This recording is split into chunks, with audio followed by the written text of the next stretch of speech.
energy that you bring to your business and the energy that you bring to your clients and stuff, like how do you approach entrepreneurship? Like you have so many different streams and things that come into your company. Like where does all that vision come from to build it something like that you have built?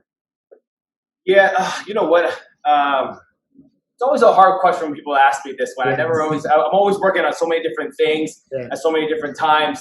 I would say like I get a good night's sleep, but I'm always trying to think about the next thing I can do. And I think that's what great visionaries do. And I always try to stay ahead of the game. I read so many different things that don't involve fitness. I'm always trying to think about branding and marketing. And that's the biggest thing. If you want to build a business, you have to build your brand.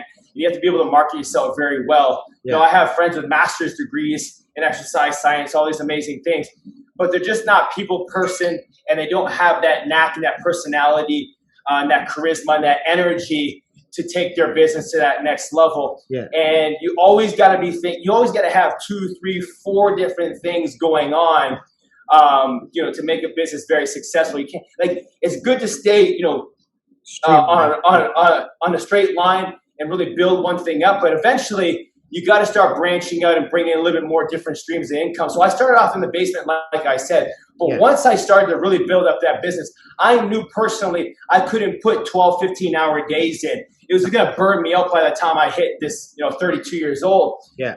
And I knew I have a family, and I like to spend more time with the family.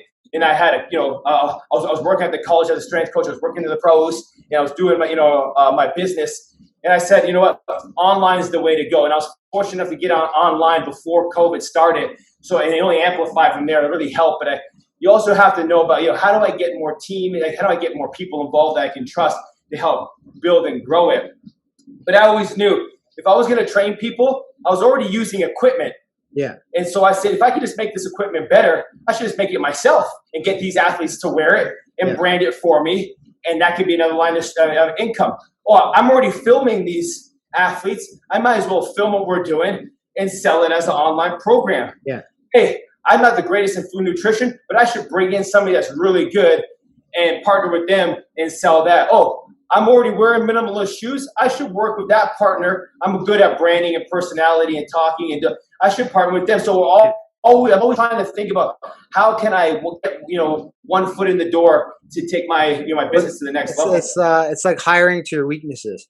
So like when I was in Arizona doing a camp out there, I read George St. Pierre's book, right? And the one thing that they were asking was like, how did you become like such a successful businessman outside of MMA? And he said, because I didn't try to do everything myself. I found other people who were innovative and experts in certain things, and I brought them in and helped build that brand. It seems like it's the same mindset and mentality that you used to build yours. And one of the biggest things I always tell people is like, I use this model called pour gasoline on the fire. So I watch what other people are doing in the industry that are doing it at such a high pace, doing it really, really good. Yeah. And I'll just mimic exactly what they're doing, and I'll just make it into my own and make it even better. Yeah. Like when I go to make a program, say I'm making a speed program. Well, I'll take a year, study what other people are doing, right? Buy all the programs and figure out what are they missing and how can I make that better? Yeah. Because I'm doing it as a user and a client, and this is what I would want. And then I do a lot of research and analysis of asking questions of what athletes will want, and then I'll bring it all together and I'll make it 10 times better, and we'll sell it. And when I sell it, I only know we get one opportunity. So if that client buys it, how can I get them to stick with me for life? Yeah. So I hire on a full videographer team, and right now I got my own videography staff, graphic artists, all that stuff. Yeah. And we just make it 10 times better visually than everybody else. We give you the breakdown, the biomechanics, the analysis, the why, the how. If you're an athlete, coach, parent, we want to make sure you understand the exact. This stuff I'm training you. And I don't really get that from a lot of other programs. They might just have their iPhone out, they do the video, and that's it. Yeah. So we have to make it like just next level, and that keeps that customer for life. We might have the same customer buy 10 programs. Yeah, because they build that connection with you, even though sometimes you're physically not there. And it's like kind of like what you said. If it's not broke, don't fix it. Like fitness is fitness. Let's be honest. Yeah. Like I know a lot of these different clubs and things that open up and these different franchises try to like, hit is a big fucking thing. Everybody wants to do hit Yep. training, right? But let's call it like it is. Hit training is not 45 minutes or an hour long class. That's not hit training, right? It's just a package and a brand.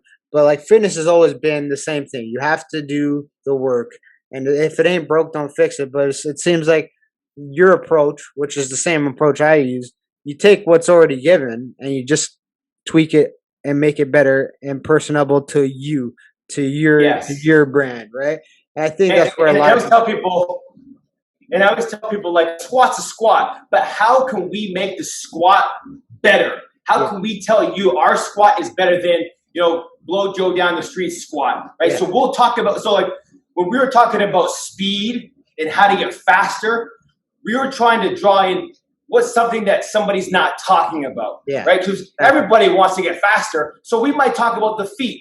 And how can you get more explosive? Well, the first thing like I told you about, your foot's the first thing that contacts the ground. If that foot hits and the arch of the foot breaks, you're dissipating 40% right off the bat. So you're not. So if we can get that starting, that better, you're going to get faster, and you might get free upgrades up the chain. Your hip's going to get stronger. Your core is going to get stronger, right? All those little things. So we might just talk about, it's all connected. So we might talk about one thing, and that's how we draw you into what we want. So we're always trying to study up, how can we hit the user, even though it's the same exercise, same movement, we're just going to talk about it in a different way. Yeah.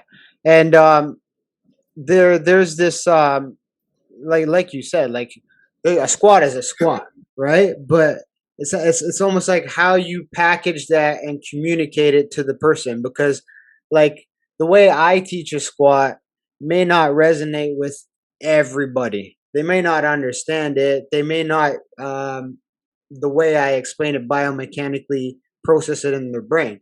But it's like you said, how you communicate it, how you put it together. And obviously you have a personality that, like, every time I fucking see you, man, you're always like bring this energy. Like I'll be up at like 5 a.m. and I'll pull up your video and I'll be like, shit.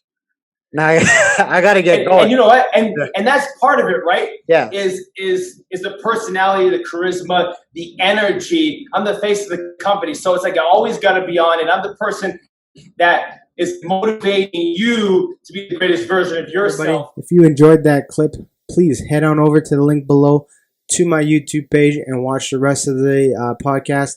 If not, you can always find me on Spotify or Apple or Google Play or all those. We're on everything. Download, listen in your car, get it going.